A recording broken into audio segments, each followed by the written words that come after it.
としてレチベットディスウィークへようこそ。こちらはチベットテレビのテンジン・ラックフェルと申します。チベット、ダライラマ保護、そして中央チベット政権に関する1週間のニュースをお送りします。それではまずヘッドラインを見ていきましょ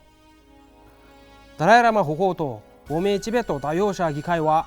ロプレータ・メツォラ欧州議会議長の就任を祝福しました。中国当局は5ヶ月前に対応したチベット人僧侶2名を強制隔離しているとのことです。アメリカ合衆国のチベット問題特別調整官ウルザゼヤ氏はペンバズリン出席大臣宛ての書簡にてチベットへの支援の継続を約束しました。 EU のダビッド・サソリ議長の請求にペンバズリン出席大臣は哀悼の意を表しました。CTA 内閣はチベット人に対してダライラマ保護の名誉を傷つけるような噂やフェイクニュースをソーシャルメディアに流さないように呼びかけました。スイスチベット友好協会とチベット事務局ジュネーブは会談してチベット支援のための活動計画を策定しました。フランス元老院ウスター州ブリーの議員はチベット問題についてはフランスが EU をリードしていくべきだと述べました。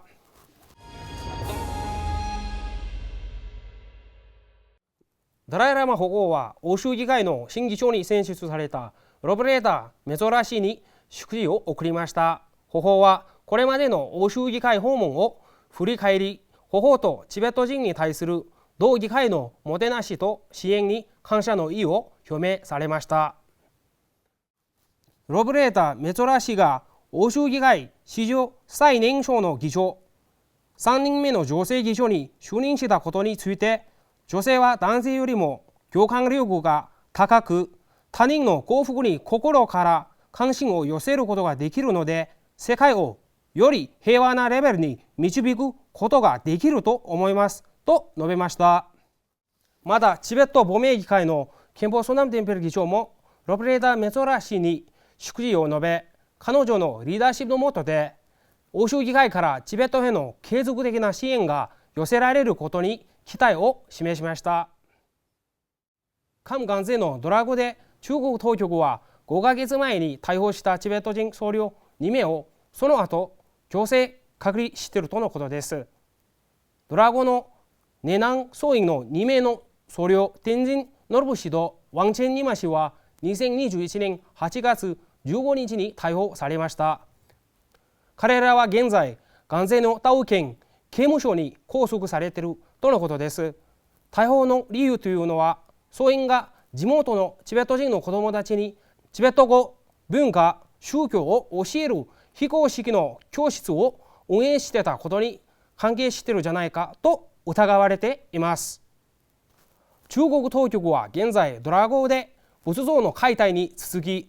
ガデン・ナムギャリン僧院の僧帽を取り壊しています。中国当局はこの場所で養鶏場と養豚場の建設プロジェクトを進めています。チベット人は農場建設に従事させられ、従わない場合は重い罰金と実刑を下すと脅されています。アメリカのチベット問題特別調整官に就任したウズラゼヤ氏はペンバスリン出席大臣からの祝辞に対して謝意の書簡を送りました。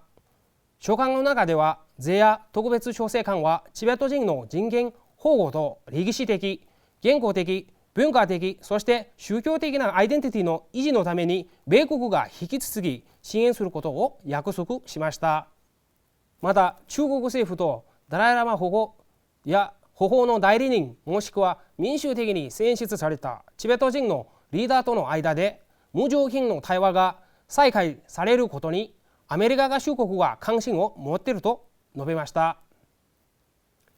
出席大臣はこの書簡を受け取ったことについてツイッターで公表しました。ゼヤ特別調整官が最近チベット人の代表者らと積極的に交流していることに感謝して、さらに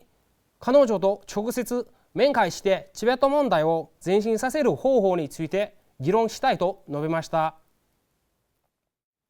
中央チベット政権のペンバツリン主席大臣はチベット人を代表してて、欧州議会議長のダビッド・サソリ氏の死去を悼みました。大臣はサソリ議長について EU の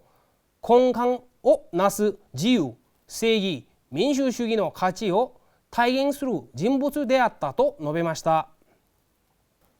1月20日木曜日、中央チベット政権内閣は2ページにわたる回覧文書を発行し、世界中のチベット人に対してダライラマ法皇の信用を失墜させ、中傷するような噂やフェイクニュースをソーシャルメディアに流さないように呼びかけました。事務局によってチベット語で発行された文書においては、内閣は誤った情報を広め、悪意を持ってコミュニティの不安をかき立てる人々に対して厳しい措置を取ると確約しています。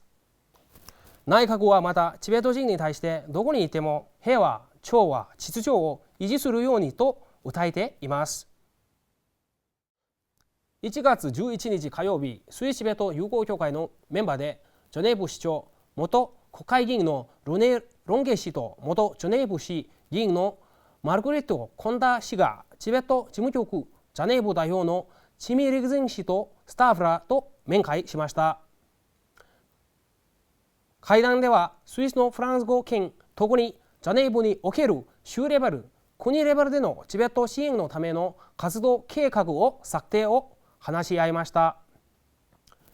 1月18日火曜日、チベット事務局ブラッセルのタシフィンゾ大王はパリで元老院のフランスチベットグループと会見しました。ジャクリーヌ・ウスターシュ・ブルイノ氏、アニック・ビロン氏、ベルナード・フロニア氏、オリビエ・リエットマン氏、ロエク・エルベイ氏、アンドレ・ガトルン氏らの元老院議員が参加しました。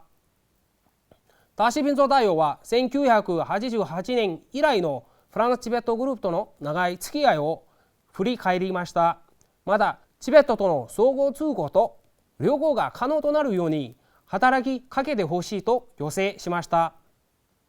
ユスターシュ・ブリーノ議員はチベット問題についてはフランスが EU をリーチしていくべきだと述べ、フンゾ大王が演説で提議したすべての問題に取り組んでいくことを約束しました。チベット事務局パリのテンジンナムギャルサンド事務局長、元老院チベットグループ秘書ティムル・ムニエ氏がタシフィンゾ代表に同行しました。皆さん、今週のニュースはこれで以上です。ご視聴ありがとうございました。皆さんにとって今週も良い1週間になりますように。はい。